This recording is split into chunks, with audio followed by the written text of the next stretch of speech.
Ryan Gilbert got out of his executive car and tossed the driver Michael. "Go have lunch. I have an important meeting here." Sashka nodded and the car started off. Mr. Gilbert leisurely entered the lobby of the enormous hotel complex whose board of directors he served on. The man liked to walk slowly around the premises of the complex, looking around the magnificent modern interior of the hotel with a master's eye. He liked to dine in the hotel restaurant. The design of the restaurant stood in stark contrast to that of the entire complex. There was no abundance of glass and plastic. On the contrary, the restaurant was the exact opposite of the lobby. Subdued soft light, lovely pictures on the walls, wooden partitions which gave the feeling of being hidden from prying eyes. There were beautiful tablecloths on round tables, chairs on curved legs, and a sense of warmth and familiarity about the place. The atmosphere inspired peace and trust. Ryan planned to hold here today a friendly meeting with investors and to conclude some serious contracts in a quiet atmosphere. The cozy restaurant suited to this purpose as well as possible. Ryan nodded hello to the barman, who made a serious face as he recognized one of the guests. The guests were already pulling up to a separate booth, and soon the negotiations began at the table. Ryan, for as long as he could remember, had always gotten everything he wanted. He finished school with a gold medal and graduated with honors from college. After a short time of working for his uncle, he saved up enough money to start his own business. He had to sweat in a sense, but soon his business took off and began to bring in a steady income. Over time, the man expanded his enterprise. Now the successful businessman was only taking profits, but this seemed to him not enough. His active nature did not want to rest, and Ryan began to buy shares in enterprises that seemed to him quite promising, such as this very hotel complex. And everything was successful and smooth. Only one thing upset the man: he could not create a family. He saw every potential contender for a wife first of all as a huntress for his money. To him all the girls were sharks, wanting only his money, his position, and his power.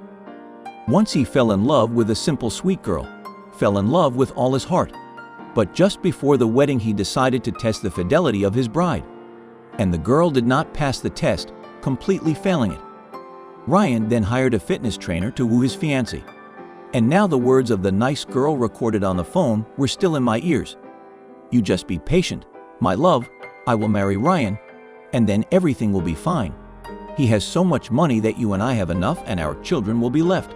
Since then, Ryan has used the services of the female sex only on a want it, pay it, say goodbye type of service. For events where a chaperone was needed, he simply booked an expensive girl from the escort service. They were the ones the man thought were honest. They didn't act like innocent sheep, they made money with it, and they didn't hide it. As is always the case in his life, the negotiations with the investor ended successfully. Mr. Gilbert said goodbye to his guests, offering them to stay and dine on the house, and himself, feeling a little tired, went to his suite, which was assigned to him for life, like everyone else from the board of directors. Opening the door of the room, the man heard a soft singing through the humming of the vacuum cleaner, and wondered who it was that needed to clean his suite at night. There must be perfect order here at all times of day and night. A young girl was vacuuming the room and quietly drinking under her breath. Suddenly Ryan was gazing at her. She was tall, almost as tall as him, in a short maid's uniform, limber, with a thick black braid thrown over her shoulder and a clean, pinkish face. Everything about this maid breathed with youth and freshness. The man silently approached the girl from behind and embraced her. The maid cried out in fright and turned around. "Mr. Gilbert, did you scare me?" Relieved, she sighed. "Who are you, child?" The businessman asked without unclasping his hands. The new girl, "Why are you cleaning your room so late?" The girl broke free from his embrace and spoke quickly. "Forgive me, Mr. Gilbert. I didn't expect your negotiations to end so early. I was hoping to make it in time. Why didn't you clean up with the afternoon?" The girl blushed. "My mother was sick. I was afraid to go away and run to the drugstore and home. Don't you worry. I've already put everything in order." Ryan gazed intently into the maid's face and could not understand what was happening to him. What was it about this young woman that endlessly attracted him? There was something in her that made the man feel strange uneasiness and the feeling that once they had met, but the information of the meeting, his brain refused to give. It was a holdover of sorts. "You're not going to complain about me, are you?" I ingratiate myself, and now the girl asked, "What's your name, child?" "Mary." "Well, Mary, no one will find out about anything, but you can make a decent living by the way. Stay with me tonight. You'll get as much money as you won't vacuum in a month." Mr. Gilbert grabbed Mary in his arms, threw her on the bed, and piled on top of her. The maid's reaction stunned him. Turning from under him, the cheeky girl smacked him in the face. She jumped up from the bed, flushed and beautiful in her fury. She yelled, "Shame on you, you're old enough to be my father." Ryan laughed in surprise. "So what? Or are you trying to tell me you're pure invisible?" "Even so, not everyone is for sale, and you're not everyone's standard of male beauty." "Oh, how you talk," said the man. "No, honey, I may not be handsome, but everyone sells out, and you will sell out. Believe me, I always get what I want." The girl's eyes narrowed, and she grabbed the vacuum cleaner and ran out of the room. Ryan rubbed her flushed cheek and laughed softly. What the hell does that Hoover think she's made of? She thinks she'll go unpunished after that slap, moral and physical. The man reached into his phone pocket and dialed the manager's number. "Constantine, come as my room." A few minutes later, a frightened manager's invitation entered the room. Unheard of, he was summoned by one of the hosts, and yet in such a disgruntled tone. Ryan paced the room, nervously sipping from his glass of alcoholic liquid, whiskey, before he went to bed. Even more puzzled was the subordinate. "Constantine, do you know the entire staff personally?" "Of course, Mr. Gilbert," the manager answered eagerly. "I personally interview everyone." "Then tell me about Mary the maid." "Ah, Mary, what has that girl done again? She hasn't been on the job a week, and she's already got complaints about her from the guests. She insults the customers. She cleans up badly." Mr. Gilbert roughly guessed why she insults or doesn't finish cleaning. "She's a pretty darn good one. What do you know about her?" "Well, she comes from a poor family. Her mother raised her alone, didn't have money for education, so she took a job as a girl as a maid. And I remembered her mother was sick, like with cancer." "Good," grinned the businessman. "Then they need the money. I'm entrusting you with a delicate task, Constantine." He was quiet for a while, gathering his thoughts. "It's not often you have to entrust personal matters to subordinates. You must arrange for Mary to stay with me overnight, or if that makes more sense, be in my bed. Don't stop at the price. Any money. That's it. You're free. I look forward to it." Constantine left the room and went to his office.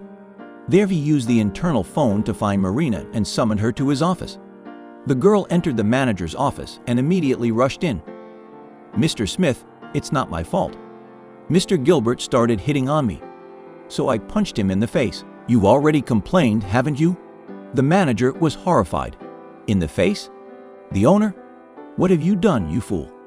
Ours is going to re-corner the hell out of everyone right now. You don't work here anymore. Change your clothes and get out of the hotel. And don't you dare come within a mile of this place." Marina cried and looked pleadingly at the manager. "Don't fire me, Mr. Smith. I can't be out of work. My mother needs expensive medicine. I can't make that much money at another job. Have pity on me. Would you like me to ask my master for forgiveness?" The girl was already sobbing at the top of her voice. Done. Satisfied, Constantine realized, but decided to push the proud girl. "There is one way out. Only first, I want to explain to you the possible consequences of your antics. First of all, Mr. Gilbert has the whole city in his fist. You'll never get a job anywhere. How are you going to treat your mother? What are you going to eat? And if your boss wants to, he can make your life unbearable. On the other hand, if you behave correctly, you can hit the jackpot. Even his mother will be able to heal. It's up to you." And the manager of the game on the indifferent, perhaps, shrugged and turned away, tensely waiting for the girl's answer. Mary wiped away her tears and asked quite calmly already, "And what am I supposed to do?" Relieved to catch his breath, Constantine took her hand. "You just go up to him and stay the night. Just for one night. As a rule, Mr. Gilbert doesn't continue a relationship with anyone else. All right, Mary replied blankly. I'll go to him. She snatched her hand away, turned and went. Without knocking, opening the door of the master suite, Mary walked into the living room and sat down in a chair, defiantly putting her foot down. Ryan laughed smugly. Well, it hasn't even been an hour. Was a few hours worth the trouble of dragging out the pleasure? I know how to give pleasure. Take my word for it. Will you have some champagne? I will, Mary nodded. For courage. All right then. The man pulled a bottle of champagne from the ice bucket, opened it with a quiet pop, and poured it into flutes. Holding out one flute to Mary, he said with a smile, Why for courage then? Haven't you really had any experience of intimacy? Freshly told tales are hard to trust. Well, why not? I've had experience. Mary defiantly took a volley of champagne and stood up. It's just the first time in my life I've ever been forced into bed with my own father. The flute slipped from Ryan's hands and shattered with a deafening clink. What did you say? Say it again. What did Daddy hear? What didn't your heart feel? Didn't feel your own blood? Sit down, said the man stiffly. Don't try to trick me. That trick won't work on me. Admit it, you made up an excuse not to sleep with me. Mary sat back in her chair and calmly replied, Do you remember your prom night in high school? Catherine, remember. Suddenly, Mr. Gilbert's legs trembled, and he collapsed into the chair like a bite. Before his eyes flashed, like a silent movie, episodes of his school life. Here he was sitting at the desk with a beautiful black-haired girl. Here he is asking his desk mate, modest Catherine, on a date. Here on prom night in love, Catherine passionately responds to his kisses. Only he was on prom night completely drunk. He and his classmates got drunk for the first time in celebration of freedom and entry into a new adult life. And then Mr. Gilbert left his town, went to college, and forgot all about his prom and the tender, inept caresses of his first woman. Catherine. Remembered? Mary asked quietly. I never would have admitted it if you hadn't started it. Mother forbade it. She's very proud of me. Even in death, though she still loves you. Seen her staring longingly at school pictures. Mr. Gilbert clutched his head from his clenched teeth. Suddenly, it was as if consciousness had opened up. He realized what he had to do. It was plain and simple. More confident than ever in his decision, he rose sharply, grabbed Mary's hand, and ordered, Change your clothes at once. We're going to your mother's. When the driver stopped the car in front of the ramshackle house, Ryan and Mary got out of the car and entered the house. A nightlight burned in the only larger room, and the man's heart ached. The place was deserted. There was little in the way of furniture. An old round table, a couch with one chair, a bed with a nightlight on it, and a pile of medicine. And on the bed lay a haggard, sickly woman, her hair slightly touched with gray, luxurious black. Catherine, whispered Ryan. The woman flinched, frightened, and looked up. The man's daughter insisting in front of her. Ryan, are you? From where? Mary, why? I had to Mom, sorry. Mary helped her mother out of bed. Ryan crouched beside her on the bed and hugged the woman. I'm sorry, Catherine. I didn't know you were sick. For everything, I'm sorry, dear. The glitter of riches completely clouded my mind. I had forgotten everything. I forgot our love, young fool. But you're not alone now. I'll arrange everything.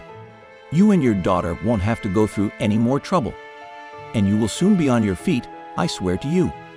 Catherine quietly pressed herself against his chest and cried. Only it was not clear from grief, relief, or from the realization that to her returned the man she had loved all her life. A week later, John flew with Catherine to Germany, where he paid for his beloved's surgery. And after a while, Cat really went on the mend and got back on her feet. No longer was the man alone. He had a very real family, a wife and a daughter.